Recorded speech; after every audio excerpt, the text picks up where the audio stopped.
Go ahead, Andrew. Thanks, Kelly.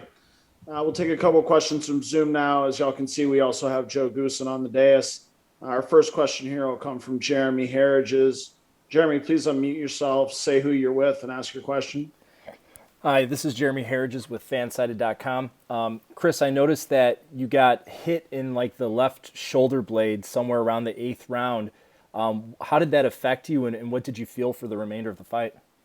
No, it didn't affect me. It's just part of boxing, man. It's just shake it off and keep fucking fighting. You know, it's part of boxing. There's always injuries in boxing. There's always injuries in sparring. You know, that's why we spar so much. You know, because things happen in sparring, and gotta learn to overcome them. And trust me, it had no bearing in the fight. It had no bearing on the scorecard.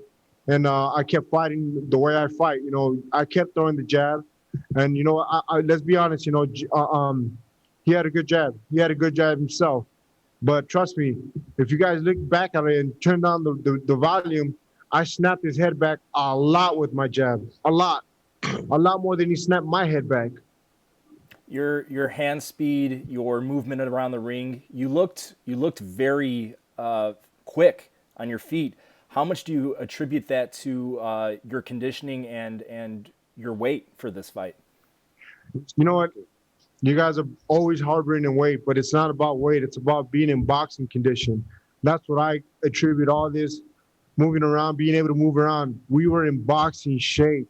You know, if you tell me to go run a marathon, I couldn't run a marathon right now. But if you tell me to go another 12 rounds, I may be able to go another 12 rounds. I'm in great boxing shape. Let's remember that.